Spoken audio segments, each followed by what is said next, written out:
Well, there's so much happening. I have been emotionally eating and not really been able to understand why, other than just like the ways in which, we find comfort in the things that we've used to cope. And for a lot of us, it's food or sex or love or addictions of any kind of consumption of some sort. And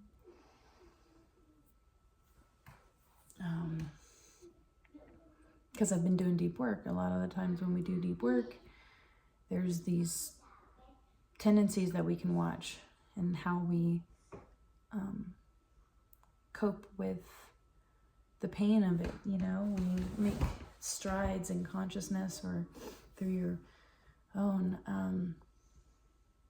emotional processing, things come up to come out.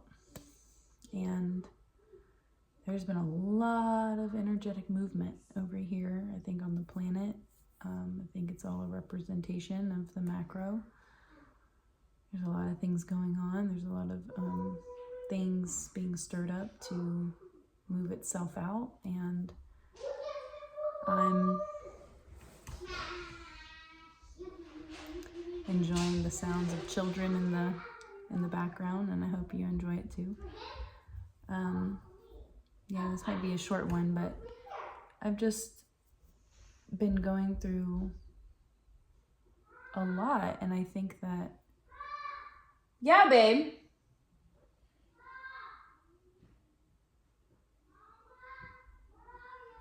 Phoenix? Oh, okay. So, yeah, I've just been noticing like certain things coming up in my body and, a lot of familial things, and trying to remember that when I find myself pulled into extremes, it's a really big indicator that there's something there that some illusion there that I'm holding on to. And that needs to be seen. And it's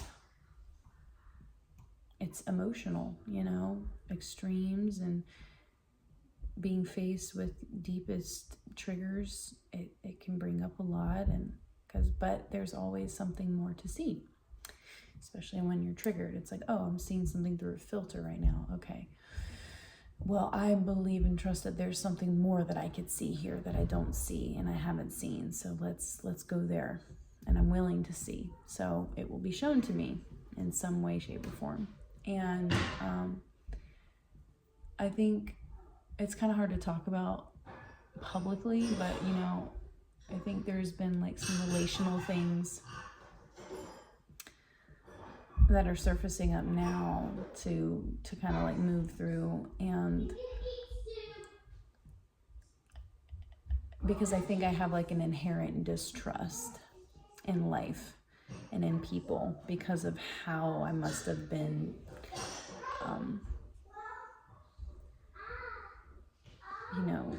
my experience has been in the past with people that have hurt me, or I've perceived to have hurt me, or just done things to me that I felt were really intense or betraying, or all the different things, that transcends probably way beyond this lifetime when you really factor in the epigenetics and past lives. Like, this is some bigger conglomerate. Like, this lifetime, I believe, is a representation of a bigger snapshot of perhaps what my consciousness, my life stream has been playing out, the dramas that it's been playing out over, God knows how many lifetimes, how many eons, this has been happening. Why we choose the people that we choose in our lives to play out certain karmic, ties and bonds, and to bring out certain psychological wounds that we're still carrying inside of our souls that keep us in the same predicaments and not changing or evolving, but they bring us to these same spots so that we can have the wisdom and awareness to be able to ask for a different perception or perspective. And I understand that there's clanging and chaos in the background, and we just have to roll with it because this is where we're at. So, I'm just sitting with everything as it is and trying not to like hypervigilantly fix anything, because I've just found out that like the more that I can slow down and do the basics, like make sure I'm breathing really deep. And I've been noticing in the last several days, like my intake of food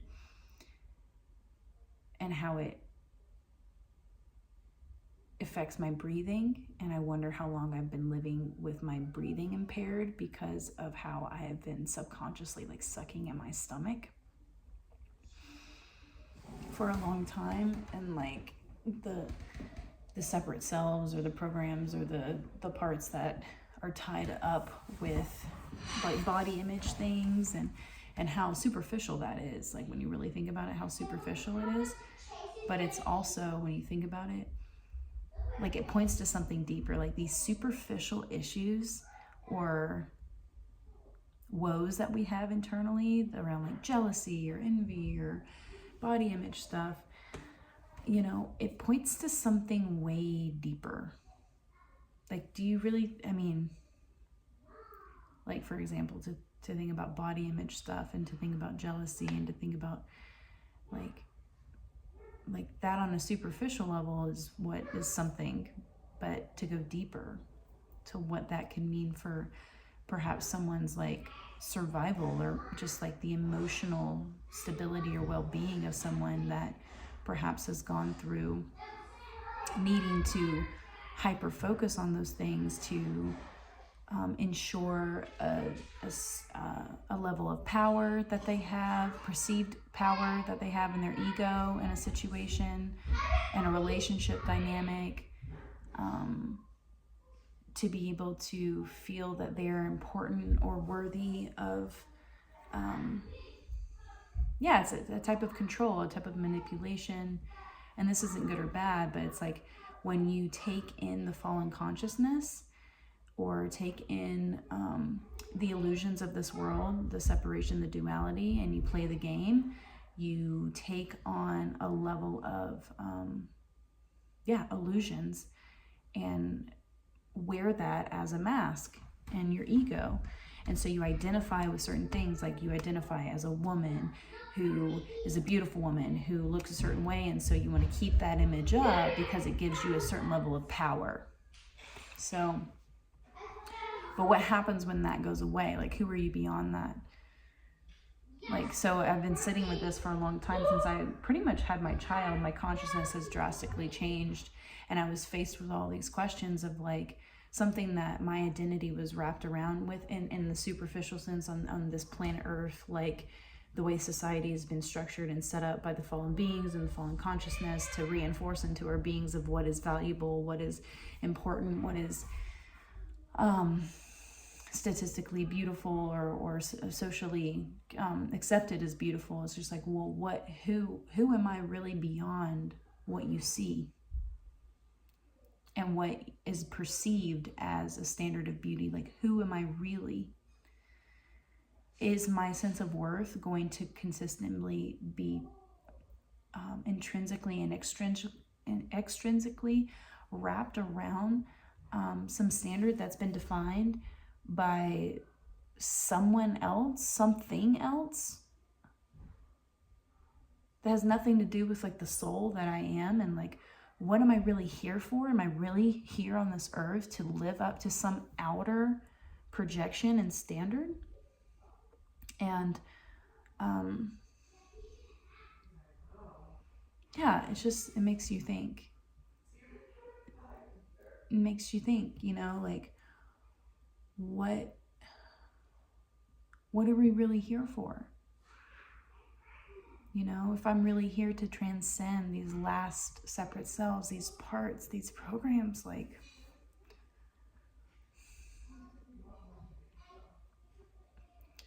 It doesn't mean I need to like go off and like abstain from beauty and shave my head necessarily, even though it's a temptation. I really love the idea of it. I've been thinking about that for years, actually, like how exciting that would be. You know, I've cut my hair off before, but I haven't shaved it, but man, you know, but it's like, it's not about going from one extreme to the other, again, because that's the trap. That's what the separate selves, the parts the programs wants us to go into, is just back and forth from this extreme to that extreme. It's just like, oh, you know, so it's like getting out of that entirely and just trying to focus on like, you know, like okay, so if my intention is to ascend out of this earth, not as an escape mechanism, but as okay, I know that I have it within me to resolve these blocks, this psychology that I have gotten to this point in my human evolution, and why I came here, and what will help me graduate from schoolroom earth is to look within myself to resolve the things that I, at this present moment and beyond, can't fully see, and to be free of the things that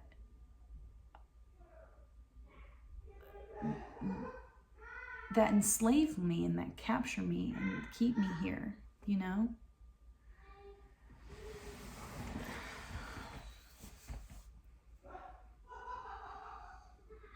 And to have fun and to like be with people and to be in the love and be in the just like more peaceful aspects of life that aren't so internally stressed, like when you're so self-focused and just trying to make sure you're doing everything right. It's just like this OCD kind of thing I think I've totally identified with, like, you know, is this right? Is this good? Is this what I should be focusing on, you know? And I just realized like it's all just a part of it. You're just allowed to have your process and to just like question, you know, where you're at, but not to so psychologically analyze yourself to keep you up here, because it's a defense mechanism, like this intellectualizing everything, even though you don't even realize you're doing it. It's just like, so I just let myself go through my process because I know I'm naturally going to have that. I know that's going to come up. And then I also know that I can be myself and trust that it's not going to cost me my ascension. I think that's something that probably happened to me in the past, because why else would I be so hypervigilantly like paranoid about it since I woke up on the spiritual path 10 years ago. Like, I've been so abnormally, you know, exaggeratedly, if that's even the word, I'm trying to find the word, like unable to let go of, like, it's more than perfectionism. It's like I must have done something in a past life that really cost me my ascension, or I just completely and totally fucked up, or I totally thought that I did. I was like taking in some kind of narrative from the fallen beings or the fallen consciousness that made me think that I did something so terrible that it was unforgivable, and it cost me to be here for however long I've been here, thousands, millions of years. Who knows? But so instead of like subconsciously punishing myself by stuffing my face or restricting myself from doing things, like just the littlest things, y'all. It's so funny. It's like when my intuition is like, you know, thinking about my laptop and my laptop or my wool undergarments because it's winter here, and thinking about another thing to bring. It's just like I naturally, like, there's this knee-jerk reaction to just restrict and not get it, even though it's something so simple, just you know, it's better than not to have it. I don't even go out the extra mile to do it because there's like something subconsciously inside of me that just like withholds or restricts, or, you know. And again, I can just like spin out on that and, you know, go on and on, or I could just be present in my life, which is what I've been choosing to do, which is really nice to be able to like have self-awareness and still go about your life and not let it like completely derail you or cost me my presence. And then all of a sudden I'm not present, so I'm yelling at my kid, or I'm doing that and this. And it's like, I've been actually pretty mostly present, which has been really nice. And I kind of attribute that to with how much light that I've been invoking with the Ascended Masters, and the ways that I've pushed my comfort zone and my edges and been more forward in my social life, and being able to watch how my psychology plays out there. Because for me, I don't know about you, but I get to really see how I really am doing whenever I'm faced with other people. Even if it's not physically, it's like if I think I'm faced with them, like in my mind, like where my mind goes, and like how I, oh God, and how I, you know, create stories and dynamics in my head that aren't there, or it's there in my mind as an illusion, as a separate self that I get to systematically dismantle and let die over time by going through this somatic process of like seeing its story and not believing it. And it's not from a place of resistance or like shutting anything out. It's like, it's aware, and then I see through the illusion of like, this is a story, this is a filter, this is a program, you know, this is a story, this is an illusion, this is a filter, this is a program.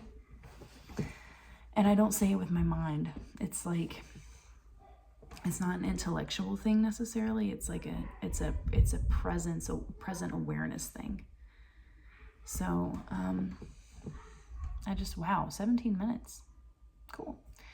Well, I hope that you can hear me easily throughout this video, even with the background noise the way it is. I'm going to keep moving my body because I have a lot of pain coming up right now that I'm going to tend to. And just trying every moment to just be gentle and kind to myself and trust my process and how I'm being led. Because again, with that separate self that is so afraid of just fucking everything up or being fucked up beyond repair, that needs all this salvation and all this just like really aggrandized drama triangle stuff. I'm just trusting that, like, with or without any system or outer thing, like the Ascended Master teachings, like with or without this, I'm on my way. And I've been on my way to a higher place that will transcend this earth and this form. And I have known that my entire life before I ever knew ascended beings, way before then, 10 years before I knew, like, that there were actual, like, concretized, like, definable, you know, like, I knew they were that, but I didn't have an outer image to project onto them. So I was just being led by my own self. And I want you to trust yourself and your leading with your developing discernment process, of course, because I've learned to develop discernment, and you learn to develop discernment. And I was developing discernment then, but again, I was so young. But it doesn't matter how young or old you are, we're all being pulled up by the ascended realm, by these ascended beings, by this spirit, something higher than us. We're really being, as a spiritual hierarchy. So they're pulling on us, and then you are actually pulling up those below you in consciousness. So we're all, life, the whole point of life is to grow, like literally from like from the most subatomic, you know, part of life, like from a quantum mechanics perspective, like life is meant to expand and grow. And so anything that's not doing that is literally dying in death and cancer. And so when you're in the flow, when you're in the river of life, when you're moving up, you're being pulled up, and your consciousness is in the process of being raised, and you continue to seek that out, and you continue to have those kinds of intentions in those prayers. And the prayers are really like, I want to see more. Like, I can't see things totally right now, and I would love to, like, show me. Not fix me, wave your magic wand, some wish-fulfilling God projection that the collective wants to have. Like, there's nothing of that. Give me the strength to be able to fix my own life and my own consciousness. Not from a place that I am broken, but from this place of, like, help me see what I could not see from that present state of consciousness. Like, help me see more. Help me be more. I am willing to take full responsibility for my life and be more, because no one else is going to do it but me. I don't want a wish-fulfilling God to come in and, like, wave a wand and fix me and my problems. Like, I have to do this on my own. So anything that is not empowering me, I throw that shit out the window, because I refuse to accept this narrative of victimhood. Like, I am here, and everything that is here in its power wants to help me grow and expand. And I know that this universe is wise and friendly and loving and wants to help me be all that I can be. Be all that I can be. And so I'm trying to let it. The programs can be so intense, you know, as we know. It's like, it can be so consuming. Like, I wonder, I like pray for the strength and the bravery and the courage to be more myself, to be more spontaneous, to be more authentic and giving, and to be able to see, like, I can see it right now, these opportunities where I had the ability, instead of beating myself up, it's like, oh, that was the opportunity. So I can trust when that opportunity comes up again in a different form, in a different way, I can act on that impulse and trust, and not live by the conditions of lack and poverty and, like, oh, I didn't do that because I didn't think I was gonna have enough money on my EBT card. It's just like, no, buy the freaking heavy cream for the pies that you're making with your friend for Thanksgiving, because it's just a freaking awesome thing to do, because that's what you felt inspired to do in the moment. It's like you act on your inspirations and you trust and you learn. That's the thing. It's not about right or wrong. You're just going to end up learning from it, even if it wasn't the most desirable outcome. Like, you're not here to have this black and white of, like, right and wrong. There is no such thing as right and wrong. It's just decisions that are made, and you learn from the decisions. And if those are favorable outcomes to those decisions, then you keep making decisions that are reflective of that until it's like this fine honing. It's like you learn to fine hone this discernment process. And it's like a sword, and it's like perfectly, sharpened or bent and hammered, and you forge it, and it's just like this over and over and over and over and over again. You make a knife, you don't just never sharpen it ever again. Like, it's a constant to keep getting that precise cut. You've got to keep being precise with how you hone your skill and your craft and your tools, and discernment is a very valuable tool to have. So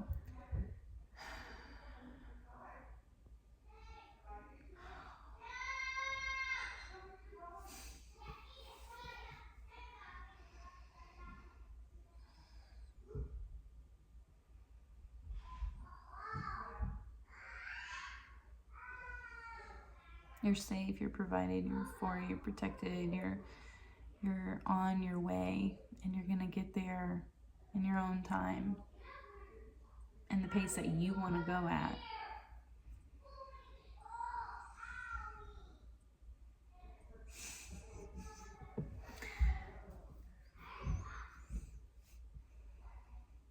Thanks for hearing me, and I bless your life and your journey and your discernment process, and I can't wait to see and hear you report back on how your decision making is going and how your life is reflecting those decisions that you're making, because that's really what this is all about.